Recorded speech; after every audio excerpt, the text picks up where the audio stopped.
Bonjour, bienvenue à DigiSchool, je suis votre professeure d'italien, Chloé, et aujourd'hui donc on va traiter le sujet donc LV1 pour les séries techniques. En fait le sujet c'était espace et donc la grande thématique, l'entrée culturelle cette année c'était espace et échange, l'italien dans le monde et donc on parlait et des traditions face à la mondialisation en référence à la langue italienne et aussi au Made in Italy et à la globalisation. Du coup, toujours un aspect sur le monde et la place de l'italien dans le monde. Je trouve que le sujet est un petit peu plus difficile que l'année dernière. En revanche, les textes n'étaient pas forcément très compliqués. Je ne sais pas ce que vous en avez pensé. Donc la première, vous aviez votre fameuse image, qu'on peut regarder ici plus en détail, qui disait que la lingua italiana est la quarta più studiata al mondo. Donc en effet, on retrouve bien la place de l'italien dans le monde, et donc c'est la quatrième la plus étudiée. Le deuxième texte parlait également de la quarta lingua più studiata. Donc on comprenait après en lisant le texte que c'était toujours la place dans le monde. Et le dernier texte, donc là c'était plus un article qui vous parlait de la place de l'italien dans le monde. Et ensuite, le troisième texte, c'était en fait Ensa Antenos, qui a l'origine en fait de la pétition qui s'appelle Dillo in Italiano, et donc qui met en valeur l'italien et pour éliminer tous les mots étrangers qu'on trouve dans la langue italienne. Donc là, on parlait essentiellement de la place de l'anglais dans la langue italienne, mais il faut savoir aussi qu'il y a beaucoup de mots français également dans la langue italienne. Voilà en gros sur les trois documents. Donc ici, qu'est-ce qu'on pouvait relever? On ne voit pas, mais c'est una locandina, donc locandina qui veut dire une affiche, une pancarte, mais on ne voit pas en dessous, c'est marqué www.italoeuropeo.com. Donc c'était donc bien una locandina et on avait online. Donc ça nous permettait de savoir, là, les trois documents étaient tirés d'un site internet.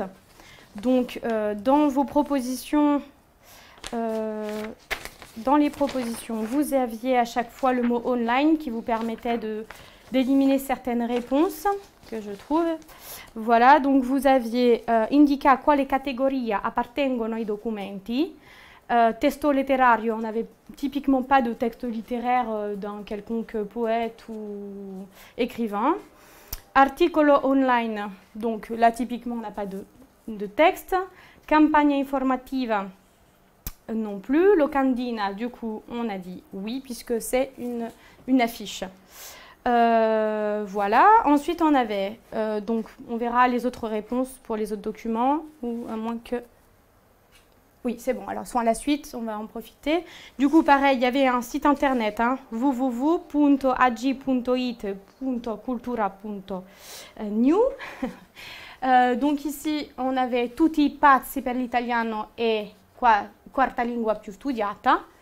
Entre la différence entre la campagne, on ne nous incitait pas forcément à apprendre l'italien. Donc c'est pour ça que j'ai éliminé le mot campagna informativa et on n'avait pas non plus le mot online. Voilà pourquoi j'ai choisi donc articolo online. C'était un article plutôt informatif.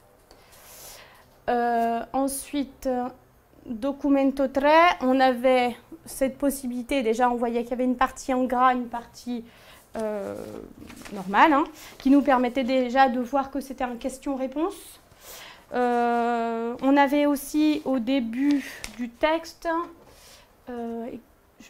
voilà, intervista et intervistata, donc elle a été interviewée, ce qui vous donnait en fait typiquement la réponse est une intervista, et comme on avait toujours vous, punto, etc., on savait que c'était du coup une intervista online. Voilà, pour le document 1, 2 et 3, dans l'ordre. La deuxième, il vous suffisait juste de recopier la thématique commune des trois documents. Je ne sais pas, moi ça m'a semblé plutôt clair. Donc c'était la lingua più studiata al mondo, puisqu'en effet, en fait, si on prenait dans le texte, è una lingua amata, On avait également molto studiato nel mondo. Pardon, j'ai un petit peu effacé en même temps. Molto studiato nel mondo.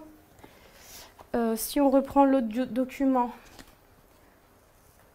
quarta lingua più studiata nel mondo. Bon, bien sûr, dopo l'inglese, hein, qui était un élément aussi clé pour les réponses.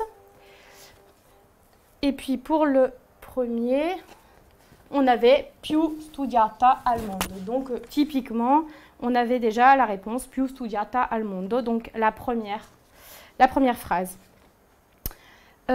Ensuite, le document numéro 1, donc on y est.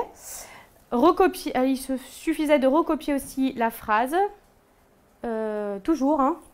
On avait la più studiata al mondo, hein, de toute façon. Et on avait aussi la quarta più studiata al mondo. Donc, comme là, on avait l'information principale ici, il suffisait de recopier la quarta. Alors non, c'était la più parlata, pardon, excusez-moi. Du coup, c'était là que venait un peu la différence, la quarta più studiata et pas parlata al mondo, puisqu'on parlait de studiata al mondo. Donc, on avait les deux éléments qui nous permettaient de souligner ou de recopier la dernière proposition. Le document 2, donc, qui s'appelait Tutti pazzi per l'italiano e quarta lingua più studiata. Vous deviez relever dans le texte, donc en justifiant, hein, donc relever dans le texte les éléments qui vous permettaient de répondre si la question était vraie ou fausse, enfin si la phrase était vraie ou fausse. La petite A, c'était la lingua italiana è meno studiata dell'inglese. Alors, typiquement, ce que j'ai surligné là tout à l'heure, c'était la réponse puisqu'on disait qu'elle était après l'anglais la plus étudiée. Donc forcément, l'italien est moins étudié que l'anglais, puisqu'elle arrive en seconde position derrière l'anglais. Ensuite, on nous parlait de callo. Alors, si vous ne saviez pas ce que voulait dire callo, c'était peut-être là que ça allait vous poser un problème. En revanche, après, on nous parlait de crescita esponentiale. Et vous aviez un petit astérix pour expliquer ce que voulait dire exponentielle, hein, donc qui a beaucoup d'influence. C'est un mot transparent. Du coup, callo veut dire que ça baisse, alors qu'ici, on parle de crescita. Donc, voilà, si vous ne saviez pas ce que voulait dire callo, c'est peut-être ça qui vous posait un problème. Donc là, c'était faux. Au contraire, l'italien est plutôt en croissance. Le petit C, le eccellenze del Made in Italy alimentano la passione per la lingua. Alors, ici, c'était un peu plus difficile, j'ai trouvé. Puisqu'on parlait de Made in Italy à 2 reprises, ici et ici. Donc typiquement, vous aviez 2 possibilités. Ici, on avait un mot-clé qui était vengono associati, alors qu'ici, c'était una forte attrazione e esercitata. Du coup, ce qui vous permettait en fait de faire la sélection, c'était alimentano la passione. Où est-ce qu'on parlait de passione? Typiquement, alla passione per l'arte, etc. Anche made in Italy. Donc, vous pouviez prendre cet exemple. Donc, c'est vrai en partie, puisque on parlait que c'était sous toutes ses formes et qu'on prenait en compte la mode, le design, la nourriture et le vin. Ensuite, la petite D était aussi pas forcément, ça pouvait être un piège. La prima ragione dello studio dell'italiano è associata alla gastronomia.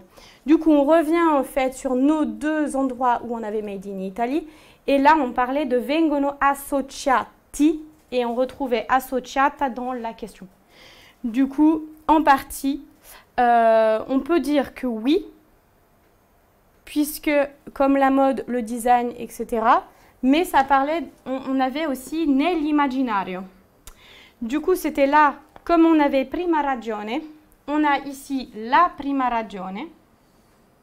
Et donc, on nous disait que c'était plutôt l'architecture, la musique, la littérature et le patrimoine artistique qui était la première raison. En revanche, comme dans l'imaginaire collectif, on associe l'Italie à la mode, à la nourriture et au design, on pouvait se dire, est-ce que c'est vrai ou est-ce que c'est faux? C'était faux dans le sens où la première raison, c'était le patrimoine, la musique, etc. Alors que si on mettait vrai, c'est vrai parce que dans l'imaginaire, on peut associer l'Italie à ce Made in Italy. Et donc, qui fait partie, on a il cibo qui fait partie du Made in Italy. Du coup, si vous justifiez bien, je pense que les deux possibilités étaient autorisées. Du moment où vous justifiez bien, c'est le principal. Et que vous montrez que vous avez bien compris le texte. La petite E, lo studio della lingua di Dante rende più accessibile il mondo del lavoro alle nuove generazioni. Donc là, typiquement, c'était dans la dernière partie. Ici, si tratta, secondo gli esperti, di uno dei principali veicoli attraverso cui attrarre le nuove generazioni. Donc là, on avait le mot nuove generazioni, verso lo studio dell'italiano, anche con prospettive di lavoro e di business. Du coup, ici, vous aviez, donc c'était vrai, la nouvelle génération a envie d'apprendre l'italien en partie pour le travail. Donc c'était vrai. Ensuite, vous aviez le document 3. Pardon. On va y arriver. Voilà. Du coup, c'était l'intervista. Alors, cette interview, elle était un peu plus compliquée que les autres documents, un peu plus complexe. On avait donc Thomas Mann dans la première question. Hein. Il fallait juste répondre aux questions en justifiant avec des éléments du texte. Donc, come è definita la lingua italiana da Thomas Mann? Ici, on avait le nom de Thomas Mann qui apparaissait dans cette première partie, ici. Vous aviez le nom de Thomas Mann qui apparaissait. Et vous aviez des guillemets qui vous permettaient de comprendre qu'il appelait la langue italienne comme la lingua degli angeli. Donc ça, c'était pour la petite A. Ensuite, le petit B. Attraverso quali forme si esercita il fascino dell'italiano nel mondo? Donc, on vous parlait donc la fascination de l'italien. Hein. Quels sont les éléments qui fascinent les Français ou autres? Hein. Donc, on avait ici parlare di seduzione. Je parlerai de séduction. Parlerei di seduzione. Et on avait ici a proposito dell'amore che la nostra lingua hanno le persone di altri paesi. Elle parlait de séduction, ce qui vous permettait d'avoir la réponse juste après. Donc il y avait le son, il suono prima di tutto. On avait quoi d'autre? Ici on avait la musica, l'arte, il cibo, la moda, l'arredamento. L'arredamento c'est tout ce qui est ameublement. Et il paesaggio. Voilà, vous deviez en citer que 4. Bon, on ne vous pénalisera pas, je pense que vous en avez mis plus. L'invasione, donc pour la C, hein, l'invasione degli anglicismi implica una migliore conoscenza dell'inglese. On vous disait que donc, puisque cette personne est à l'origine de la pétition du fait qu'il y ait beaucoup de mots anglais dans la langue italienne, on vous expliquait du coup, est-ce que le fait d'avoir plein d'anglicismes, on dirait en français, les Italiens parlent mieux anglais et le comprennent mieux. Ici, on avait la question du... Voilà, on parlait l'invasione degli anglicismi. Vous compreniez qu'ensuite, ici, vous aviez fini avec les questions A et B. Je vais mettre là, A, B. Et ici, en fait, après, dans ce paragraphe-là, vous aviez les réponses pour le C et D. Donc, suite à l'invasion des anglicismes, ça vous permettait de vous repérer dans le texte où serait la réponse. Et on parle de curiosità. La cosa curiosa è che gli italiani, che pure straparlano in itanglese, donc c'est-à-dire de l'italien anglais, parlano molto poco le lingue straniere. Donc, ils parlent très peu les langues étrangères et l'anglais compris. Inglese compreso. Donc là, vous aviez votre réponse. Ensuite, la petite D. L'uso dell'inglese permette un'apertura sull'internazionalità. Ensuite, on vous parlait dans le texte de internazionalità, ce qui vous permettait facilement de vous repérer où est-ce qu'était la réponse. Ensuite, il fallait comprendre bien sûr le sens de cette phrase. La cosa positiva invece è che l'uso dell'italiano inglese viene sempre meno visto come segno di modernità, internazionalità e cosmopolitismo e sempre più come indizio di provincialismo e di voglia di pavoneggiarsi e di gettare fumo negli occhi. Jusqu'ici, vous aviez votre réponse. En fait, on vous explique ici que c'est sempre meno visto, de moins en moins, de parler anglais, d'utiliser des mots anglais quand vous parlez italien, ça devient quelque chose qui n'est plus du tout moderne. C'est pas vu comme un signe d'internationalisme. Je ne sais pas comment on pourrait traduire en français. Cette idée d'ouverture sur le monde à l'international ou d'événements cosmopolites, mais plutôt comme du provincialisme, c'est-à-dire quelqu'un qui vient un peu plus, voilà, qui... Après, on vous parlait de gettare fumo negli occhi, di pavoneggiare, voilà, plutôt en jargon familier, se la péter. On va le dire simple, comme ça vous comprenez mieux. Donc voilà, c'est pas forcément quelque chose de moderne et ni d'ouverture sur le côté international, mais plutôt comme quelque chose où on se la tira. Voilà. Voilà pour la réponse. Ensuite, la petite E. Qual è il risultato più importante della campagna Dillo in italiano? Ensuite, donc, quel était le résultat le plus important de cette campagne, donc de cette pétition, qui s'appelait Dillo in italiano, dis-le en italien. Donc, ici, vous aviez la dernière partie, avec la petite E et F. Donc là, on avait la réponse CD dans ces deux paragraphes et EF dans ce dernier paragraphe.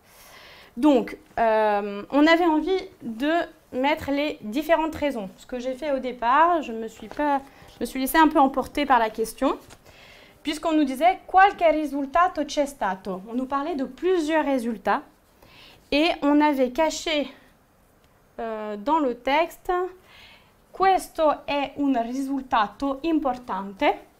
Et donc, on pouvait comprendre que c'était peut-être cette dernière information qui était peut-être plus mise en valeur que les autres. C'est pour ça que je me suis laissée un peu avoir. Après, en soi, est-ce que le fait d'avoir... si vous n'avez pas recopié le texte et que vous avez expliqué chaque idée, les trois idées étaient importantes quand même pour justement voir qu'est-ce que cette pétition avait apporté à l'italien et aux anglicismes dans la langue italienne.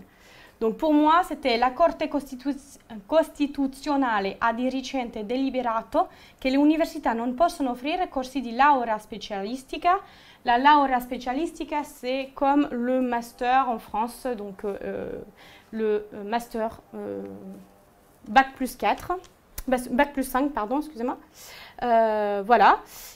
Esclusivamente in inglese. Donc, c'est-à-dire qu'à l'université, la Cour constitutionnelle a interdit aux universités de faire des sections universitaires seulement en anglais pour ce qu'on appelle le master, qui est souvent une spécialisation professionnelle.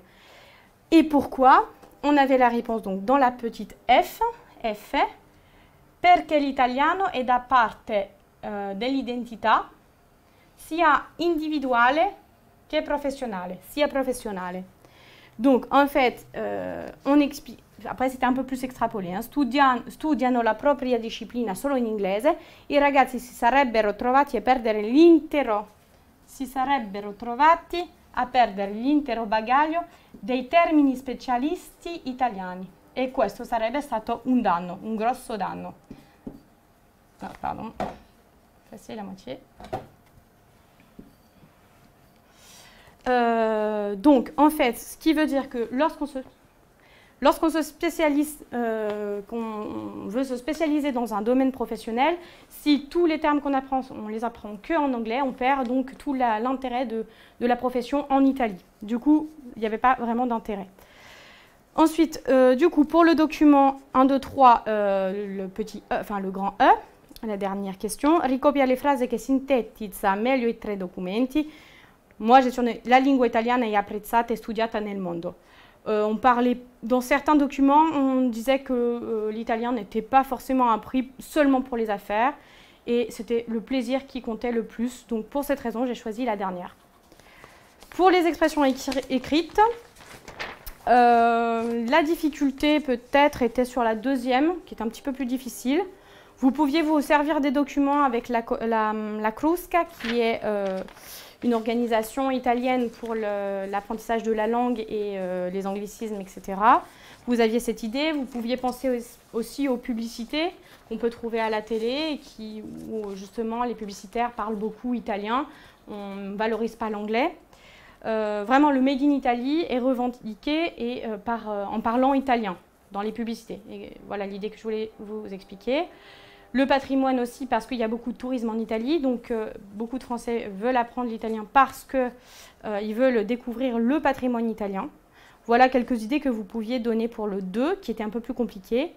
Pour le premier, vous pouviez imaginer, voilà, qu'est-ce que vous voudriez faire, vous, dans votre lycée, pour promouvoir la langue italienne, et voilà, en donnant quelques exemples. Donc moi, j'ai repris un peu l'exemple de la mode, éventuellement organiser un repas italien, faire une exposition de photos pour présenter le paysage italien. Voilà, en gros, les grandes idées que j'ai données. Voilà, j'espère avoir été claire. Et si vous avez des questions, avec plaisir. On n'a pas de questions. Je suis en train de regarder un peu de... On n'a pas de questions. Ça a discuté un petit peu de l'épreuve, ça a discuté un petit peu. On n'a pas de questions. Ok. Bon, bah, j'espère que c'est dans la poche. Je vous souhaite une bonne soirée à tous et à très vite.